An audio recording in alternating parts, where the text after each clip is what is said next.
nos é dada a oportunidade de trazer uma palavra, irmãos. E a palavra é algo indispensável em um culto. O culto pode ter tudo, mas se não tiver a palavra, está faltando algo, né, irmãos? Então a palavra de Deus é primordial em um culto. Aleluia. E o texto que nós lemos em Lucas, capítulo número 7, se você ler do versículo 1 ao versículo de número 10, você vai ver quando Jesus estava ainda ali em Cafarnaum. Amém, irmão? Deus abençoe. Você vai ver quando Jesus ainda estava em Cafarnaum, em que ele cura ali um servo de um centurião. É muito conhecida essa passagem em que aquele homem demonstra uma fé a qual o próprio Jesus se admira e diz que nem Israel havia encontrado um homem ou alguém com tamanha fé. Ele dizia, quando Jesus se dirige à casa daquele centurião, mediante o clamor, o seu servo estava doente, ele disse: não sou digno que tu entres na minha casa, mas diz uma só palavra e o meu servo ficará curado. E ele diz assim, porque eu também sou uma autoridade. Eu digo ao meu subordinado, vai, e ele vai, vem, e ele vem. Ele estava ali demonstrando que aquele que ele estava falando era uma autoridade superior. E se ele ordenava e alguém atendia, quanto mais aquele que estava diante dele. Ele disse: eu não sou digno que tu entres na minha casa. E aquele criado, ele foi curado. Aleluia. Jesus está agora saindo de Cafarnaum e ele vai para uma cidade chamada Naim. Louvado seja o nome do Senhor Jesus. Apenas Lucas, irmãos, registra essa passagem. Você não vai encontrar nem Mateus, nem Marcos e nem João falando a respeito desse acontecimento. Apenas Lucas, ele faz questão de registrar este acontecimento. E é muito interessante, os irmãos sabem que Lucas era médico, era doutor, e ele vai trazer um registro de alguém que iria ressuscitar mesmo depois de estar morto.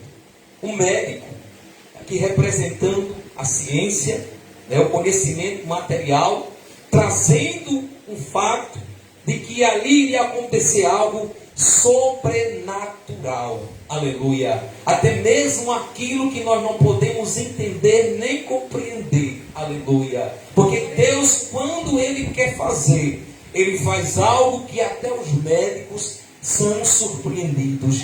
E Lucas era médico, mas ele sabia o poder do Deus que ele servia. Louvado seja o nome do Senhor Jesus. E ele faz questão de registrar esse acontecimento. Então Jesus vai saindo de Cafarnaum rumo a Naim. Se você for pesquisar no mapa e olhar a distância de Cafarnaum até chegar em Naim, dá cerca de 52 quilômetros. É perto, irmãos? É longe. 52 quilômetros de Cafarnaum até a cidade de Naim. E Jesus ia como? De jumento? De carro? Não. Ele ia como? A pé. Ele ia caminhando, percorrendo essa distância. E a Bíblia faz questão de dizer, Lucas narra, que quando Jesus sai, ele não sai só.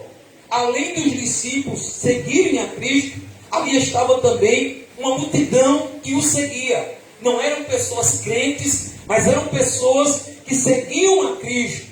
E estavam ali seguindo ele por conta dos milagres que ele operava. Ali estavam os seus discípulos e ali estava uma multidão andando, percorrendo 52 quilômetros. Longe, irmãos. Era muito longe. Mas havia uma necessidade de Jesus chegar naquele lugar. Louvado seja o nome do Senhor Jesus para todo sempre. E Jesus, quando ele passava, multidões, pessoas que estavam à beira do caminho, eram curadas, recebiam milagres. O que dizer, irmãos, daquele cego por nome Bartimeu? aleluia, chamado, conhecido como Bartimeu. A palavra Bar significa filho. E ele, ou seja, ele era filho de Timeu. Era conhecido como cego Bartimeu. E estava à beira do caminho. E em uma dessas caminhadas de Jesus, em um momento em que Jesus estava percorrendo, aleluia, este homem recebe um milagre na sua vida. Um homem que era cego, que passa a enxergar. Porque quando Jesus chega, quando nós encontramos-nos com Cristo, os nossos olhos são abertos, a cegueira espiritual que há nas nossas vidas, elas são desfeitas, como mesmo a palavra diz, Ele nos tira, nos transporta das trevas para a sua maravilhosa luz.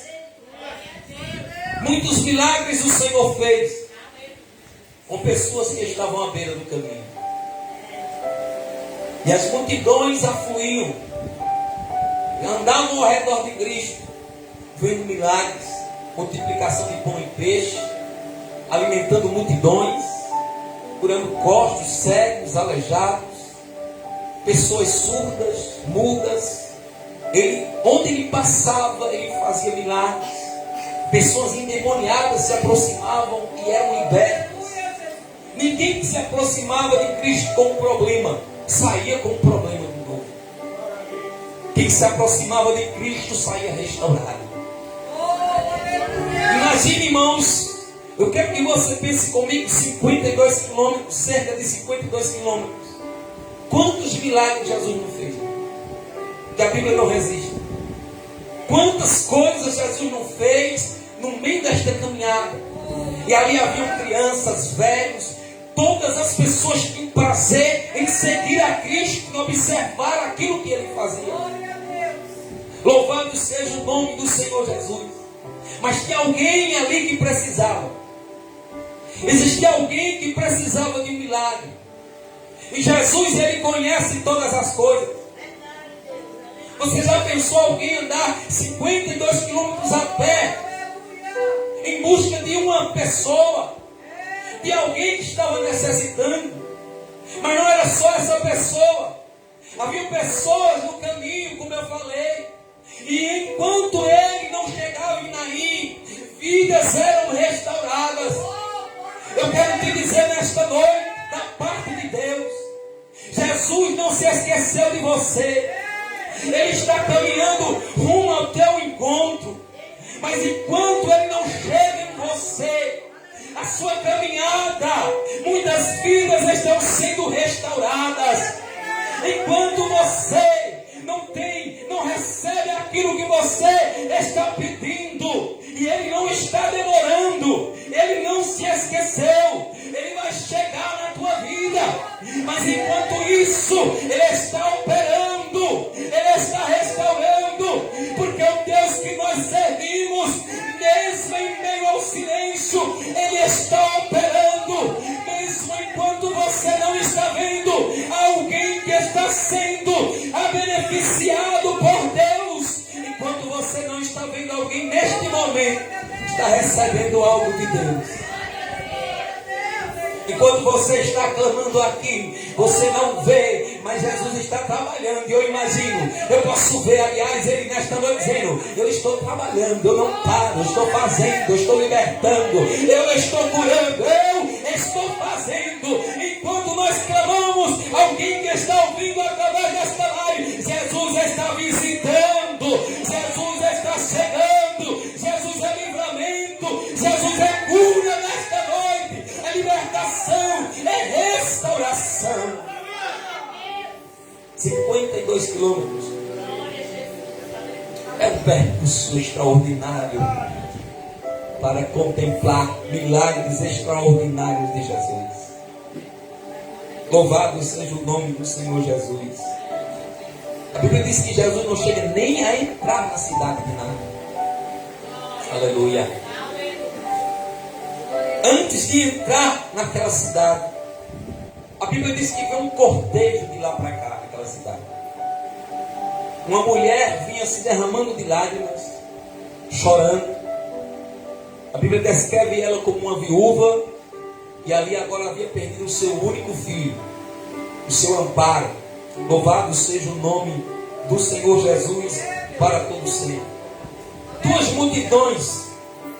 Uma multidão que havia os discípulos e aqueles que estavam atrás de Cristo, observando os seus milagres, olhando, muitos com interesse, mas era a multidão que estava ali com Cristo, mas mesmo com interesse, alegre.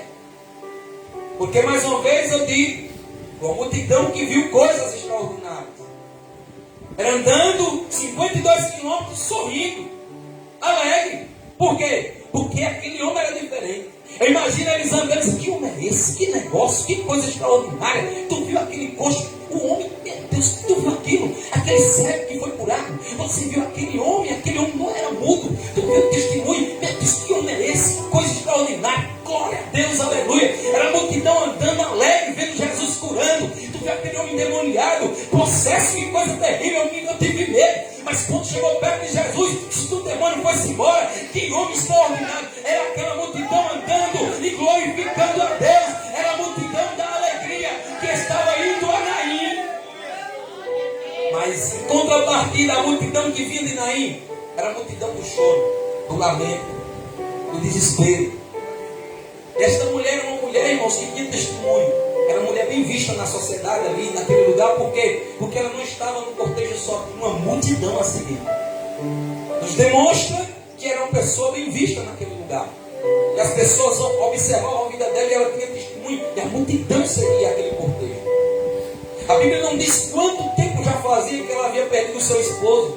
Mas imagina aí, irmãos, segunda vez fazendo o mesmo trajeto.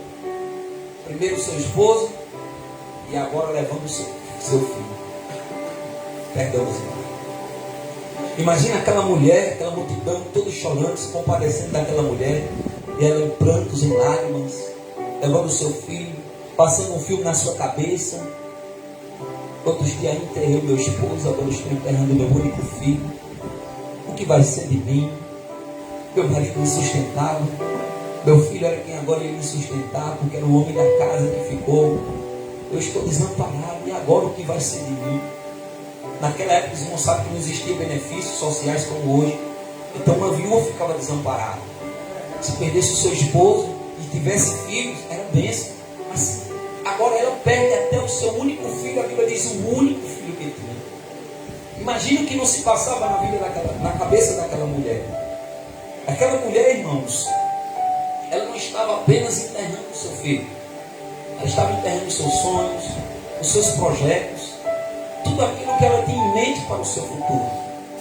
Quando olhava para o seu filho, mesmo depois de ter perdido o seu esposo, eu imagino aquela mulher alegre, sabendo que ali estava aquele que daria continuidade à família. Olhando para aquele filho, dizendo, eu perdi meu esposo, mas Deus deixou um mantenedor para sustentar a casa. Eu perdi meu esposo, mas eu olho para meu filho e vejo ele. Eu perdi, mas meu filho ele está preenchendo esse vazio.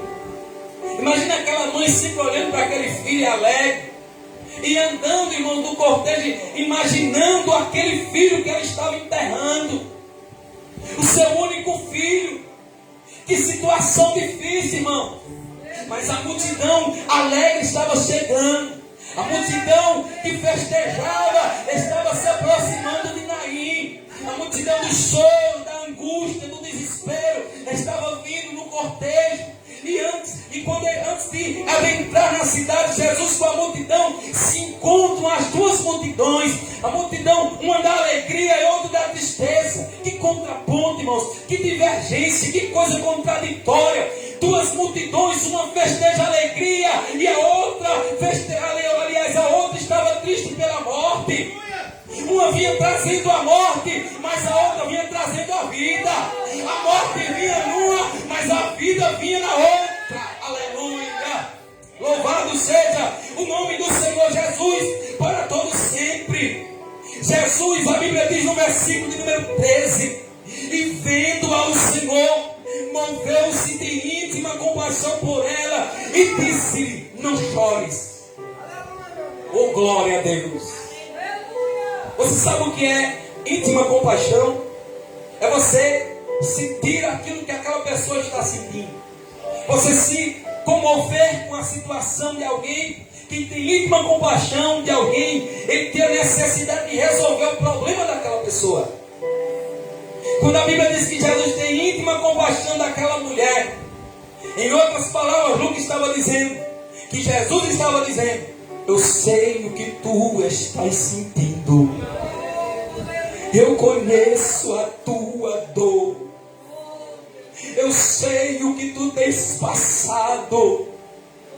E Jesus nesta noite está dizendo para alguém aqui, aleluia: eu sei o que tu estás passando, eu sei o que tu estás vivendo, eu conheço a tua dor, eu tenho visto as tuas lágrimas, tenho contemplado a tua dor e tenho compaixão de ti. E a compaixão de Cristo não são apenas palavras de alguém que diz, como ele mesmo mencionou: não chores, não. É alguém que diz: não chores, como quem quer dizer assim: eu irei resolver o teu problema. A multidão de choro, o momento do choro vai cessar, a alegria vai voltar, e o único choro que vai perdurar não é choro de tristeza, é choro de alegria, porque quando Jesus chega, o choro é revertido, o desespero passa a dar lugar à alegria, o choro de tristeza se transforma em choro de alegria. Deus está dizendo nesta noite: vou transformar o choro da tristeza em choro de alegria. Não vai mais ser choro de tristeza, de angústia, cabisbaixo pelos cantos, aleluia, alguém rindo, alguém dizendo: só vive pelos cantos. Não, Jesus está dizendo: eu chego, eu digo, não chores, e ainda resolvo, e tu vais chorar, mas é de alegria. Alguém vai dizer: que negócio é esse? Que alegria é essa? Que tu está até chorando de alegria. Não vão entender, mas você vai saber que é milagre de Deus, que é coisa extraordinária que Ele tem feito, e você vai demonstrar a sua gratidão chorando de alegria. Só crente mesmo para chorar de alegria. Só servo de Deus para chorar de alegria. Aleluia. Louvado seja o nome do Senhor Jesus para todo sempre. Jesus chega e toca no esquife. Essa palavra esquife significa caixão. Jesus manda a mulher não chorar. A multidão para. Jesus: não chores. A multidão: como é que nós não vamos chorar? Como é que essa mulher não vai chorar? Que homem é esse que mandou essa mulher não chorar? Não é ele que perdeu o filho, perdeu a viúva? Ele não sabe que situação dessa mulher tem. Como é que ele manda não chorar? Mas aquele que mandou ela não chorar é aquele que iria resolver o problema do choro. Aí ele vai diretamente no esquife para o cordeiro, toca no esquife e diz: levanta-te. Sabe o que é levanta-te? Um novo recomeço para a tua vida. Jesus está dizendo nesta noite: levanta-te. Tem uma nova história para ti. Quero escrever uma nova história na tua vida, uma história diferente. Levanta-te nesta noite, ergue-te. Tem uma história nova para ti nesta noite. Os teus projetos que estavam enterrando, ressuscita os projetos nesta noite. Alegre a tua alma, estava querendo encostar algo que eu tenho colocado para ti. Mas o Senhor está dizendo nesta noite: reaviva a tua esperança, coloque em prática de novo aquilo que eu tinha colocado no teu coração, que as circunstâncias te fizeram parar. Nesta noite o Senhor está dizendo: eu trago à vida aquilo que estava morto, aleluia, aquilo que Satanás disse para você, que colocou na sua mente, para você parar, para você desistir. Deus está dizendo: eu chego e digo: levanta-te, eu tenho vida, é vida nova para alguém nesta noite. Eita, a Bíblia não diz mais, imagina o coveiro esperando a minha cavada, Satanás rindo, eita, a mulher chorando, mas Jesus disse: o coveiro vai ter que esperar. Eita, não vai entrar nem no cemitério, vai voltar daqui para trás, e com alegria, porque quando a vida chega, a morte tem que bater em retirada. Quando o dono da vida chega, o milagre acontece. Ele está aqui nesta noite no recinto. Quantos podem adorar a Ele? Ele está operando aqui nesta noite. Sinta a presença dele nesta noite. Sinta ele tocando aí no teu coração. Sinta ele dizendo: levanta-te, levanta-te, levanta-te, levanta-te. Ei, você na live, levanta-te. Ei, você, levanta-te, levanta-te. Deus está dizendo: toma uma nova postura, rapaz. Te põe de pé porque eu sou contigo. Aleluia. A hora passa rápido, irmãos. Quero finalizar. Para mim e para você aqui nesta noite, esse Jesus aqui, ele não parou a sua caminhada. Essa caminhada não foi apenas 52 quilômetros ou mais, não parou por aí. Tem um caminho que ele percorreu por você. Eu vou repetir nesta noite, que isso é muito forte. Quando eu estava meditando nesta palavra, e veio isso no meu coração e eu coloquei aqui. Esta caminhada de Jesus não parou. Ele fez algo por você. Aí você pode dizer assim: mas eu não estava mais de 2000 anos atrás, eu não era nem nascido. Mas Jesus continuou a caminhada por você. Sabe que caminho ele percorreu? A via dolorosa. Um caminho rumo ao Gólgota. Um caminho de uma cruz pesada. Ele fez este milagre, fez tantos milagres. Mas ele estava operando um milagre antes de você nascer. O milagre este da salvação. E quando foi isso? Como foi isso? Foi no momento em que ele estava crucificado, derramando o seu sangue. Ele disse uma palavra. Ele liberou uma palavra na cruz do Calvário. E é para mim e para você. Uma palavra que venceu a morte do inferno. Uma palavra que libera vida para quem está morto. Esse jovem aqui, contado por Lucas, ele estava morto fisicamente. Mas tem muita gente morta espiritualmente. Eu estava morto espiritualmente. Muitos que estão aqui estavam mortos espiritualmente. Mas Jesus, quando estava lá na cruz do Calvário, ele disse assim: está consumado. Tetelestai, está consumado. Receba vida.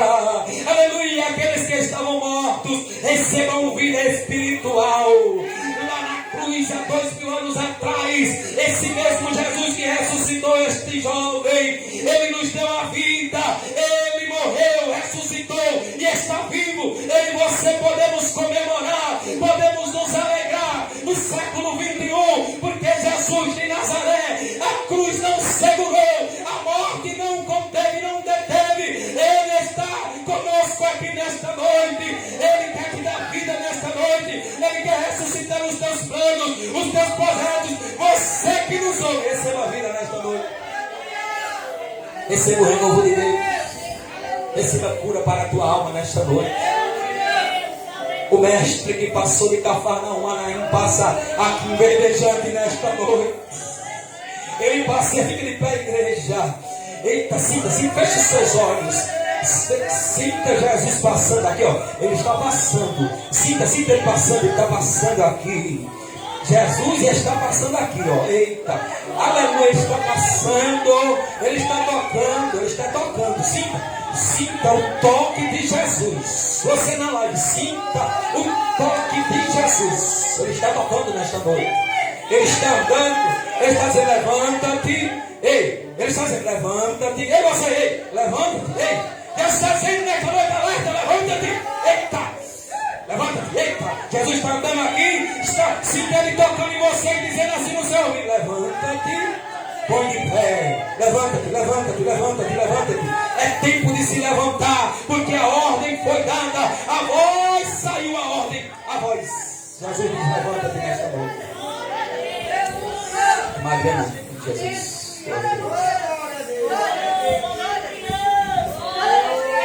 Aleluia, glória a Deus.